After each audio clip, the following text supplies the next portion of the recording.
अक्सर जब किसी मेडिकल डायग्नोसिस की बात होती है ना, तो दिमाग में एक बहुत ही स्पष्ट तस्वीर उभरती है, एकदम एक सटीक विज्ञान की तरह। हाँ बिल्कुल। मतलब जैसे अगर किसी इंसान के हाथ की हड्डी टूट जाए तो वो एक्सरे में एक टूटी हुई सफेद लाइन साफ नजर आ जाती है। सही बात है। और तुरंत पता चल जाता है कि समस्या ठीक कहाँ पर है।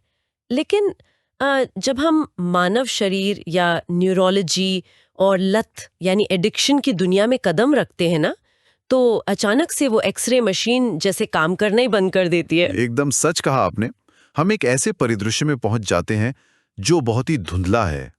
हाँ, जहाँ नुकसान शरीर के अंदर हो रहा होता है, इंसान का व्यवहार बदल रहा होता है, लेकिन बाहर से सब कुछ बिल्कुल सामान्य लगता है। इसे असल मायनों में एक डायग्नोस्टिक ग्रे एरिया कहा जा सकता है। मतलब एक ऐसा धुंधला विज्ञान जहां समस्या तब तक नजर नहीं आती जब तक कि वो एक विनाशकारी रूप न ले ले। और आज की हमारी इस डीप डाइव का विषय भी बिल्कुल ऐसा ही है। आज की चर्चा एक बहुत ही सामान्य लेकिन बेहद जटिल विषय की गहराई में जाने के लिए है। और वो विषय है शराब यानी अल्कोहल। जो कि हमारे समाज का एक बहुत बड़ा हिस्सा बन चुका है। बिल्कुल। और आज का हमारा मिशन किसी को नैतिकता का पाठ पढ़ाना या सही गलत का फैसला सुनाना बिल्कुल नहीं है। इसके बजाय ये पूरी तरह से विज्ञान पर आधारित है। हाँ, और श्रोताओं को ये बताना जरूरी है कि आज की इस चर्चा के लिए हमने ध्रुव राठी के एक बेहद विस्तृत और विश्लेषणात्मक रिसर्च को अपना आधार बनाया है। हाँ, जिसमें जीव विज्ञान, इतिहास और समाजशास्त्र के तथ्य शामिल हैं। उद्देश्य बस ये समझना है कि अल्कोहल असल में शरीर और दिमाग के साथ करता क्या है। ये समझना आज के समय में बहुत जरूरी है क्योंकि समाज में शराब को लेकर इतनी सारी गलतफहमियां और खतरनाक मिथक है ना कि वैज्ञानिक तथ्यों को सामने रखना ही एकमात्र उपाय बचता है। चलिए फिर इस पूरे विषय को थोड़ी आसान भाषा में समझते हैं। आज की इस विस्तृत चर्चा में हम एक आम मिडिल क्लास लड़के अमित की कहानी के लेंस से भी चीजों को देखेंगे। एक ऐसा लड़का जो पढ़ाई में होशियार था और जिसे शुरू में शराब से सख्त नफरत थी। हाँ, लेकिन कॉलेज की एक खुशी मनाने वाली सेलिब्रेशन ड्रिंक से शुरू होकर उसकी जिंदगी एक गंभीर और विनाशकारी लत तक कैसे पहुंच गई, इसे केवल विज्ञान के जरिए ही समझा जा सकता है। अमित की कहानी दरअसल एक बायोलॉजिकल ट्रैप की कहानी है, लेकिन उस आधुनिक लत के मकड़ जाल को समझने से पहले ना हमें समय में बहुत पीछे जाना होगा। मतलब इतिहास में। हाँ, ये जानना आवश्यक है कि इंसान ने असल में शराब पीना शुरू ही क्यों किया।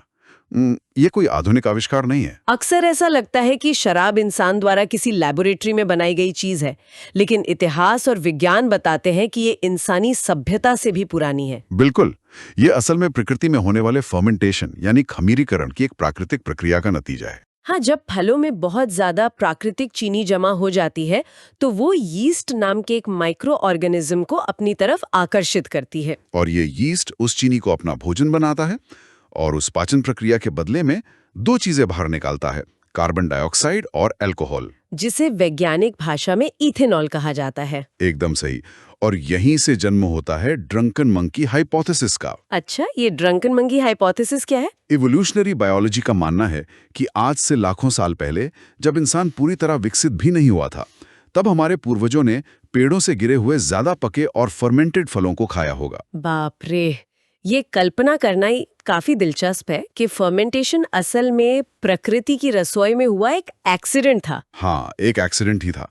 आदि मानव ने कोई सड़ा हुआ फल खा लिया और शुरुआत में उसे चक्कर आए होंगे, वो थोड़ा लड़खड़ाया होगा। लेकिन क्योंकि उस समय खाने की भारी कमी होती थी, हाँ, और इन पके हुए फलों में जीवित रहने के लिए जरूरी कैलोरी बहुत ज्यादा थी, तो उन्होंने इसे खाना जारी रखा। बिल्कुल। और समय के साथ इंसानी शरीर के अंदर इस अल्कोहल को पचाने और सहने की क्षमता विकसित हो गई। इसे विज्ञान की भाषा में एवोल्यूशनरी टॉलरेंस कहते हैं। और फिर जैसे जैसे सभ्यताएं विकसित हुई, इंसानों ने इस प्राकृतिक प्रक्रिया को समझ लिया।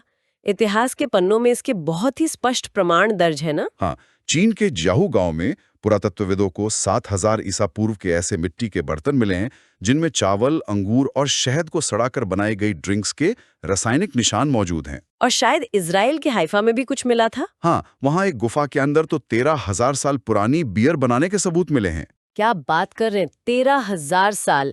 लेकिन यहाँ एक बहुत बड़ा सवाल पैदा होता है। अगर हमारे पूर्वजों ने लाखों सालों में इस अल्कोहल को सहने की क्षमता विकसित कर ली थी, तो आज ये लिवर फेलियर और मौतों का कारण क्यों बन रहा है? बहुत ही तार्किक सवाल है। मतलब क्या इवोल्यूशन ने अपना काम ठीक से नहीं किया? इवोल्यूशन ने अपना काम बिल्कुल ठीक किया था, लेकिन इंसान ने प्रकृति के नियमों के साथ छेड़छाड़ कर दी। अच्छा, वो कैसे? देखिए, प्रकृति में जब फलों का फर्मेंटेशन होता है ना, तो उसमें मुश्किल से 2% अल्कोहल बनता है। अगर इंसान गेहूं, चावल या अंगूर को सड़ाकर बियर या वाइन बनाता भी है, तो उसमें अल्कोहल की मात्रा 8 से 15% तक ही जाती है। हाँ, उससे ज्यादा नहीं होती प्राकृतिक रूप से। बिल्कुल, क्योंकि 18-19% से ज्यादा अल्कोहल होने पर वो यीस्ट खुद ही मर जाता है। यीस्ट के लिए भी अल्कोहल एक सीमा के बाद जहर बन जाता है। या हमारी बॉडी उसी 2 से 10% वाले नेचुरल अल्कोहल को झेलने के लिए इवॉल्व हुई थी। तो फिर आज की ये 40 से 50% वाली शराब कहाँ से आई? यहीं पर इंसान ने डिस्टिलेशन की प्रक्रिया का आविष्कार किया। डिस्टिलेशन। इंसान ने सोचा कि अगर इस प्राकृतिक रूप से फर्मेंटेड शराब को उबाला जाए तो अल्कोहल पानी से पहले भाप बन जाएगा। उस भाप को पकड़कर ठंडा कर लिया गया और जो लिक्विड मिला वो 30 से 60% तक की खतरनाक हार्ड लिकर बन गई। जैसे विस्की, वोडका या रम? बिल्कुल। मतलब इंसान ने उस प्राकृतिक एक्सीडेंट को एक सिंथेटिक इंडस्ट्री में बदल दिया। अब जब ये कृत्रिम रूप से बढ़ाई गई हाई कॉन्सेंट्रेशन वाली हार्ड लिकर शरीर के अंदर जाती है तो हमारे अंगों में एक तरह की मेडिकल इमरजेंसी पैदा हो जाती है। एकदम मेडिकल इमरजेंसी ही कहेंगे इसे।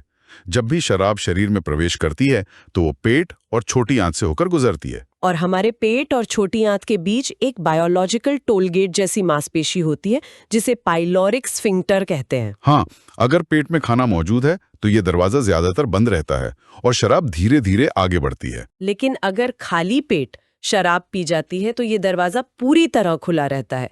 शराब बिना किसी रुकावट के सीधे छोटी आंत में जाती है और बहुत तेजी से खून में घुलने लगती है। और अगर उस ड्रिंक में कार्बन डाइऑक्साइड है, जैसे शैंपेन में या विस्की में मिलाए गए सोडे में, तो वो गैस पेट की दीवारों पर दबाव डालती है और इस सोखने की प्रक्रिया को कई गुना तेज कर देती है। बिल्कुल।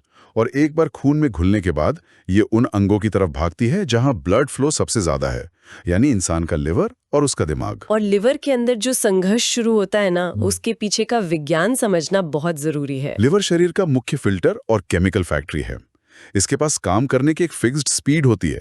जब शराब लिवर में पहुंचती है तो ADH नाम का एक एंजाइम उस इथेनॉल को तोड़कर एसिटल्डिहाइड में बदल देता है। अब ध्यान देने वाली बात यह है कि ये एसिटल्डिहाइड असल में एक अत्यधिक जहरीला और नुकसानदायक केमिकल है। बाप रे, ये तो बहुत ही अजीब बात है। मतलब शरीर शराब को पचाने के लिए उसे एक और भी खतरनाक जहर में बदल रहा है। ये शरीर की मजबूरी है। इथेनॉल को शरीर से बाहर निकालने का यही एक बायोलॉजिकल रास्ता है। और जो अगले दिन भयानक हैंगओवर होता है, सिर दर्द होता है या उल्टी आती है, वो इसी एसिटल्डिहाइड नाम के जहर का सीधा असर है। अच्छा, तो हैंगओवर असल में एक जहर का असर है? बिल्कुल। इसके बाद लिवर का दूसरा एंजाइम LDH इस जहर से लड़ता है और उसे एसीटेट में बदलता है, जो नुकसानदायक नहीं है, और अंततः शरीर से बाहर निकल जाता है। लेकिन पेंच ये है कि लिवर 1 घंटे में केवल एक तय मात्रा को ही फिल्टर कर सकता है। अगर कोई लगातार शराब पी रहा है तो लिवर हार मान लेता है और वो जहर खून में दौड़ने लगता है। और उसी खून के रास्ते वो पहुंचता है दिमाग में। दिमाग के साथ जो न्यूरोलॉजिकल खेल होता है ना, वो सबसे ज्यादा हैरान करने वाला है। रिसर्च बताती है कि अल्कोहल न्यूरोट्रांसमीटर्स के साथ सीधे छेड़छाड़ करता है। हाँ, ये गाबा नाम के केमिकल को बढ़ा देता है जो दिमाग का ब्रेक पेडल है, जिससे सुस्ती और शांति महसूस होती है। और दूसरी तरफ ये ग्लूटामेट को कम कर देता है, जो दिमाग का रेस पेडल या एक्टिवेटर है, जिससे सोचने, समझने और प्रतिक्रिया देने की क्षमता धीमी हो जाती है। और इसके साथ ही दिमाग में डोपामिन और एंडोर्फिन्स का एक बड़ा सैलाब आ जाता है, जो खुशी और आराम का एक बहुत ही शक्तिशाली लेकिन झूठा एहसास कराते हैं। अगर इसे एक एनालॉजी से समझा जाए ना, तो दिमाग की स्थिति एक ऐसी गाड़ी की तरह हो जाती है जिसमें ड्राइवर एक साथ ब्रेक भी दबा रहा है, एक्सीलरेटर से पैर भी हटा चुका है। गाड़ी एकदम बेकाबू होकर खाई की तरफ जा रही है, लेकिन गाड़ी के अंदर बहुत तेज पार्टी म्यूजिक बज रहा है। डोपामाइन का म्यूजिक। हाँ, गाड़ी भले क्रैश होने वाली हो, लेकिन अंदर बैठे इंसान को लग रहा है कि क्या शानदार सफर है। यहाँ सबसे दिलचस्प बात यह है कि यही पार्टी म्यूजिक यानी डोपामाइन का वो सैलाब इंसान को बार बार शराब पीने पर मजबूर करता है। दिमाग के रिवॉर्ड सिस्टम को पूरी तरह हाईजैक कर लिया जाता है। दिमाग को ये भ्रम हो जाता है कि किसी भी स्ट्रेस को दूर करने का या खुशी पाने का ये सबसे आसान और तेज शॉर्टकट है। बिल्कुल।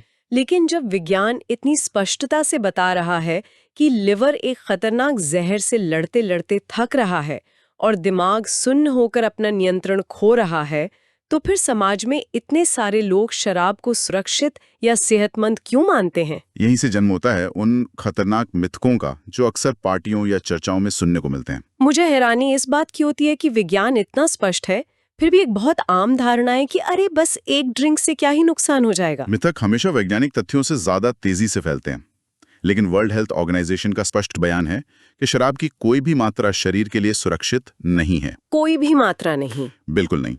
सिर्फ एक बार ड्रिंक करने से भी इंसान का इम्यून सिस्टम यानी बीमारियों से लड़ने की ताकत अगले 24 घंटे के लिए बुरी तरह कमजोर हो जाती है। लेकिन यहाँ मैं थोड़ा टोकना चाहूंगी। फ्रांस या इटली जैसे देशों का उदाहरण अक्सर दिया जाता है। वहाँ के लोग खूब रेड वाइन पीते हैं और उनकी हार्ट हेल्थ और लाइफ एक्सपेक्टेंसी भी अच्छी मानी जाती है। क्या विज्ञान केवल एक नकारात्मक पहलू को ही देख रहा है? ये फ्रेंच पैराडॉक्स एक बहुत ही क्लासिक सवाल है। विज्ञान इसका जवाब बहुत ही तार्किक तरीके से देता है। अच्छा, वो कैसे? रेड वाइन में जो एंटीऑक्सीडेंट्स होते हैं ना, वे वाइन से नहीं बल्कि लाल अंगूर के छिलकों से आते हैं। अगर अंगूर या उसका फ्रेश जूस सीधे पी लिया जाए तो शरीर को वही फायदे कहीं ज्यादा सुरक्षित मात्रा में मिल जाएंगे। तो मतलब वाइन पीने की जरूरत ही नहीं है? बिल्कुल। समस्या यह है कि रेड वाइन में जो इथेनॉल मौजूद होता है वो उन एंटीऑक्सीडेंट्स के छोटे मोटे फायदों को पूरी तरह नष्ट कर देता है। डेटा स्पष्ट करता है कि रेड वाइन हो या व्हाइट वाइन, दोनों से कैंसर और लिवर डैमेज का रिस्क बिल्कुल बराबर रहता है। मतलब इथेनॉल के विनाशकारी प्रभाव के सामने अंगूर के फायदे कोई मायने नहीं रखते। एकदम सही। एक और बहुत बड़ा मिथक है कि बियर और वाइन हार्ड लिकर से बेहतर है क्योंकि वे नेचुरल है या उनमें नशा कम है। ये सिर्फ गणित का धोखा है। अगर एथेनॉल की मात्रा को मापा जाए तो एक स्ट्रॉन्ग बियर का पिंट, एक ग्लास वाइन और एक शॉट विस्की, इन तीनों में ही एथेनॉल की मात्रा लगभग समान होती है, करीब 10 से 14 ग्राम। बाप रे! लिवर की नजर में बियर या विस्की में कोई अंतर नहीं है। उसके लिए 14 ग्राम इथेनॉल सिर्फ 14 ग्राम जहर है जिसे उसे फिल्टर करना है। सर्दियों में एक और मिथक बहुत आम होता है। अक्सर कहा जाता है कि ठंड में शरीर को गर्म रखने के लिए थोड़ी शराब पी लेनी चाहिए। बायोलॉजिकली ये बिल्कुल उल्टा और खतरनाक काम करता है। शराब वैसोडाइलेशन की प्रक्रिया को ट्रिगर करती है। ये वैसोडाइलेशन क्या होता है? यानी यह स्किन के पास मौजूद ब्लड वेसल्स को फैला देती है। इससे शरीर का सारा गर्म खून त्वचा की सतह पर आ जाता है। त्वचा गर्म हो जाती है जिससे गर्माहट का एहसास होता है। अच्छा, तो ये सिर्फ एक एहसास है? हाँ, असल में शरीर की कोर हीट यानी अंदरूनी अंगों की जीवन रक्षक गर्मी त्वचा के रास्ते तेजी से बाहर ठंडी हवा में निकल रही होती है। मतलब इंसान को लग रहा है कि वो गर्म हो रहा है जबकि असल में वो अंदर से जम रहा है। ये तो शरीर के साथ एक बहुत बड़ा धोखा हुआ, जिससे हाइपोथर्मिया का खतरा कई गुना बढ़ जाता है। बिल्कुल। ये एक ऐसा भ्रम है जो कई बार जानलेवा साबित होता है। ये बायोलॉजिकल और साइकोलॉजिकल धोखा बहुत गहरा है और यहीं पर अमित जैसे लोग उस जाल में फंसते हैं। अब अमित की उस कहानी पे वापस लौटते हैं। हाँ। जब शराब शरीर के अंदर इतना भयंकर युद्ध छेड़ देती है तो अमित की जिंदगी का पतन या डाउनवर्ड स्पाइरल कैसे और क्यों शुरू हुआ? इसके पीछे का विज्ञान टॉलरेंस और अल्कोहल डिपेंडेंस सिंड्रोम में छिपा है। अमित की कहानी में जब एक भावनात्मक आघात या ब्रेकअप हुआ तो उसने उस दर्द को सुन्न करने के लिए रोजाना शराब पीनी शुरू कर दी। शुरुआत में एक ड्रिंक से दिमाग में डोपामाइन का जो स्तर बढ़ता था, कुछ समय बाद दिमाग ने उस ज्यादा डोपामाइन को ही नॉर्मल मान लिया। दिमाग ने अपने रिसेप्टर्स को कम कर दिया। मतलब उसी स्तर की खुशी या शांति महसूस करने के लिए अब 2 ड्रिंक्स की जरूरत पड़ने लगी। बिल्कुल। जैसे किसी ने म्यूजिक का वॉल्यूम कम कर दिया हो और अब वही आवाज सुनने के लिए स्पीकर की आवाज और तेज करनी पड़ रही हो। एकदम सटीक उदाहरण है ये। इसे हीट टॉलरेंस कहते हैं। और फिर ये धीरे धीरे बढ़ता जाता है जब तक कि इंसान को केवल सामान्य महसूस करने के लिए भी शराब की जरूरत न पड़ने लगे। अमित के व्यवहार में आए बदलावों का बहुत ही साइंटिफिक कारण है। उसे छोटी छोटी बातों पर बहुत ज्यादा गुस्सा आने लगा था। हाँ, अक्सर लोग एग्रेसिव हो जाते हैं। ये असल में दिमाग के फ्रंटल लोब के डैमेज होने का नतीजा था। फ्रंटल लोब इंसान के इमोशंस, गुस्से और डिसीजन मेकिंग को कंट्रोल करता है। तो जब ये सुन्न होने लगता है तो इंसान का अपने व्यवहार पर कोई नियंत्रण नहीं रहता। बिल्कुल। और उसे ब्लैकआउट्स भी होने लगे थे। सुबह उठकर उसे कुछ याद नहीं रहता था कि रात को क्या हुआ। ब्लैकआउट्स का कारण दिमाग का हिप्पोकैम्पस है। शराब हिप्पोकैम्पस को सिकोड़ देती है। इसका मुख्य काम शॉर्ट टर्म मेमोरी को लॉन्ग टर्म मेमोरी में बदलना है। अच्छा। जब इथेनॉल इसे ब्लॉक कर देता है तो दिमाग एक तरह से रिकॉर्डिंग करना बंद कर देता है। इंसान चलता फिरता है, बातें करता है, लेकिन दिमाग में कुछ भी सेव नहीं हो रहा होता। इससे गजनी इफेक्ट की तरह समझा जा सकता है। और सिर्फ दिमाग ही नहीं, शरीर के बाकी अंग भी तबाह हो रहे थे। लिवर डैमेज की 4 स्टेजेस होती हैं और ये समझना जरूरी है कि ये डैमेज असल में कैसे होता है। केवल नाम जान लेना काफी नहीं है। हाँ, पहली स्टेज है फैटी लिवर।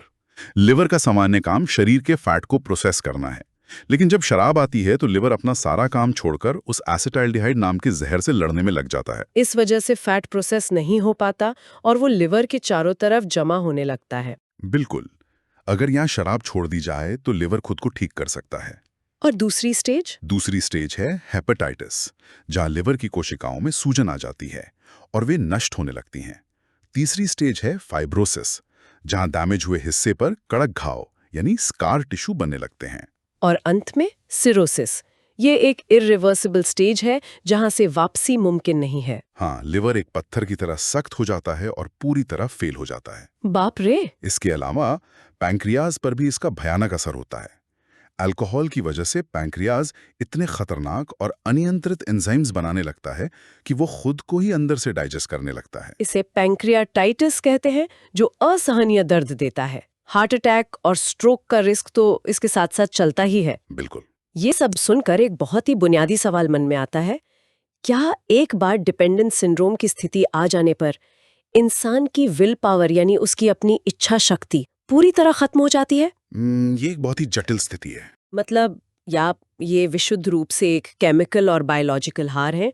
जब कोई इंसान अपने ही परिवार पर हाथ उठाता है या घर का सामान तोड़ता है, तो क्या वो उस वक्त सच में अपने होश में नहीं होता? वैज्ञानिक और न्यूरोलॉजिकल दृष्टिकोण से देखें ना, तो जब डिपेंडेंस सिंड्रोम अपनी चरम सीमा पर होता है तो ये मुख्य रूप से एक बायोलॉजिकल हार ही होती है। शरीर पूरी तरह से उस केमिकल का गुलाम बन चुका होता है। अगर ऐसे व्यक्ति को अचानक शराब न मिले तो उसके हाथ कांपने लगते हैं, भयंकर एंजाइटी होती है, पैनिक अटैक आते हैं और कुछ लोगों को मतिभ्रम भी होने लगते हैं। शरीर विद्रोह कर देता है। तो इंसान उस वक्त किसी खुशी या पार्टी के लिए नहीं, बल्कि उस भयानक दर्द और विड्रॉल के झटकों से बचने के लिए शराब पीता है। एकदम सही। ये बहुत ही दुखद स्थिति है। लेकिन एक व्यक्ति का ये बायोलॉजिकल पतन केवल उसके अपने शरीर तक सीमित नहीं रहता। ये एक पैसिव स्मोकिंग की तरह है, जहां धुआं कोई और छोड़ता है लेकिन फेफड़े पूरे परिवार के जलते हैं। बहुत ही सटीक उदाहरण है ये। जब परिवार का एक सदस्य इस चक्र में फंसता है तो उसका असर पूरे परिवार और समाज पर पड़ता है। और यहीं पर ये मेडिकल समस्या एक बहुत बड़ी सामाजिक और आर्थिक समस्या बन जाती है। डेटा स्पष्ट रूप से दिखाता है कि जिन घरों में शराब पी जाती है वहां डोमेस्टिक वायलेंस होने के चांस 3 गुना तक बढ़ जाते हैं। वो उसी फ्रंटल लोब के डैमेज होने के कारण ना, इंसान का अपनी आक्रामकता पर कोई काबू नहीं रहता। बिल्कुल। और सड़क पर निकलने पर यह खतरा दूसरों के लिए जानलेवा बन जाता है। साल 2020 के आंकड़े बताते हैं कि भारत में ड्रंक ड्राइविंग के कारण 3000 से ज्यादा मौतें हुई। 3000 मासूम लोग जो शायद अपने घर जा रहे थे, वे किसी और के इस टॉक्सिक आनंद का शिकार हो गए। इसके अलावा एक और बहुत भयानक पहलू है गरीबी और जहरीली शराब का कुचक्र। भारत के कई ग्रामीण इलाकों और झुग्गियों में साफ पीने का पानी मिलना भले ही मुश्किल हो, लेकिन सस्ती और कच्ची शराब बहुत आसानी से मिल जाती है। और ये सस्ती शराब कई बार मौत का सीधा परवाना होती है। इस अवैध कच्ची शराब को बनाने की प्रक्रिया में तापमान का कोई नियंत्रण नहीं होता, जिसके कारण कई बार इथेनॉल की जगह मीथेनॉल बन जाता है। और मीथेनॉल एक इंडस्ट्रियल केमिकल है जो सीधे ऑप्टिक नर्व पर हमला करता है। ये इंसान को तुरंत अंधा कर सकता है या उसकी जान ले सकता है। पिछले 2 दशकों में भारत में 22,000 से ज्यादा लोगों की जान इस जहरीली शराब ने ली है। क्या बात कर रहे हैं, 22,000 लोग! और जो लोग जीवित बच जाते हैं वे लिवर फेलियर और किडनी डैमेज जैसी गंभीर बीमारियों का शिकार होते हैं। इलाज के भारी खर्च में परिवारों की जीवन भर की जमा पूंजी पल भर में खत्म हो जाती है। ऐसे समय में अक्सर ये महसूस होता है कि हेल्थ या टर्म इंश्योरेंस जैसी आर्थिक सुरक्षा कितनी महत्वपूर्ण है, ताकि इलाज के बोझ तले पूरा परिवार सड़क पर ना आ जाए। परिवार पूरी तरह से टूट जाता है, आर्थिक और मानसिक दोनों रूप से। अगर हम इसे बड़े परिप्रेक्ष्य में देखें तो इस पूरी समस्या का सबसे छिपा हुआ और शायद सबसे खतरनाक पहलू बच्चों पर पड़ने वाला मनोवैज्ञानिक प्रभाव है। हाँ, बच्चों पर तो इसका बहुत बुरा असर पड़ता होगा। शराबी माता पिता के बच्चों को घर में रोज चीख पुकार, असुरक्षा और हिंसा देखनी पड़ती है। ये उनके अंदर गहरा ट्रॉमा, एंग्जाइटी और डिप्रेशन पैदा करता है। और वैज्ञानिक स्टडीज बार बार साबित करती हैं कि इन बच्चों में बड़े होकर खुद एडिक्शन का शिकार होने की संभावना बहुत ज्यादा होती है। ये एक ऐसा साइकोलॉजिकल चक्र है जो आने वाली पीढ़ियों को भी बर्बाद कर देता है। लेकिन हर घातक बीमारी की तरह इस बायोलॉजिकल ट्रैप का भी एक इलाज मौजूद है। अमित की कहानी का एक सुखद अंत है जो रिकवरी और उम्मीद की बात करता है। हाँ बिल्कुल। जब अमित का परिवार उसे हमेशा के लिए छोड़कर जा रहा था, तब उसने अपनी इस हार को स्वीकार किया और मदद मांगने का फैसला किया। उसने अल्कोहलिक्स एनोनिमस का रास्ता चुना। अल्कोहलिक्स एनोनिमस या AA एक ग्लोबल और पूरी तरह से मुफ्त सपोर्ट कम्युनिटी है। उनका सबसे बड़ा सिद्धांत यह है कि वो अल्कोहलिज्म को एक बीमारी मानते हैं, ना कि कोई नैतिक विफलता या चरित्र की कमजोरी। अमित का शुरुआती सफर बहुत मुश्किल था। विड्रॉल के कारण उसे गैस्ट्रिक गोलियां खानी पड़ी क्योंकि वो सामान्य खाना भी नहीं पचा पा रहा था। हाँ, विड्रॉल आसान नहीं होता। लेकिन आज 10 साल की कड़ी मेहनत और लगातार AA मीटिंग्स अटेंड करने के बाद अमित एक सफल एंटरप्रेन्योर है और पूरी तरह से स्वस्थ है। उसकी कहानी ये साबित करती है कि अगर सही तरीके से मदद ली जाए तो इस न्यूरोलॉजिकल लत से बाहर आना बिल्कुल मुमकिन है। लेकिन इसका सबसे पहला कदम है समस्या को स्वीकार करना। जब तक कोई इंसान खुद ये नहीं मानता कि उसका दिमाग हाईजैक हो चुका है और उसे मदद की जरूरत है, तब तक कोई भी विज्ञान या डॉक्टर उसे नहीं बचा सकता। एकदम सही। और मदद हर जगह उपलब्ध है।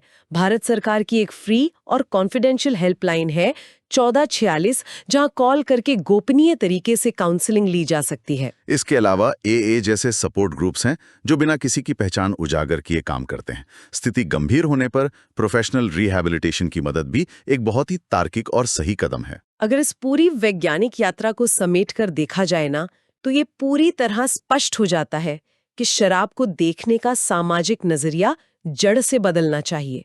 ये कोई सामान्य पेय पदार्थ नहीं है। निष्कर्ष यही निकलता है कि शराब असल में कोई स्ट्रेस बस्टर, थकान मिटाने की दवा या स्वास्थ्यवर्धक टॉनिक बिल्कुल नहीं है। हाँ, ये एक ऐसा टॉक्सिक केमिकल है जिसने हमारे इवोल्यूशनरी इतिहास का फायदा उठाकर बड़ी चालाकी से दिमाग के रिवॉर्ड सिस्टम को हैक कर लिया है। पानी यानी H2O हमेशा इथेनॉल यानी C2H5OH से बेहतर, सुरक्षित और जीवन देने वाला विकल्प रहेगा। विज्ञान के पास हर उस मिथक का स्पष्ट जवाब है जिसे समाज ने बिना सोचे समझे सच मान लिया है। इस डीप डाइव चर्चा को खत्म करने से पहले एक नया और गहरा विचार छोड़ना आवश्यक है। आज की इस पूरी बायोलॉजिकल और ऐतिहासिक चर्चा को सुनने के बाद श्रोताओं के लिए इस बारे में जरा गहराई से सोचना दिलचस्प होगा। वो क्या? लाखों साल पहले हमारे पूर्वजों ने पेड़ों से गिरे सड़े हुए फलों से जो थोड़ी बहुत फर्मेंटेड शुगर हासिल की थी, वो महज उस कठोर युग में भूख से मरने से बचने और कैलोरी जुटाने का एक हताश तरीका था। बिल्कुल।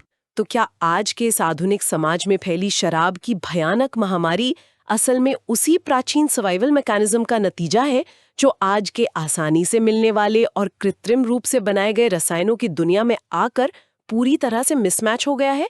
इंसान सर्वाइव करने के लिए विकसित हुआ था, लेकिन आज वही प्राचीन तंत्रों से अंदर से खत्म कर रहा है। बाप रे, ये वास्तव में सोचने पर मजबूर करने वाला एक बहुत ही गहरा इवोल्यूशनरी विचार है। और यही बात वापस उसी शुरुआती विचार पर ला खड़ा करती है।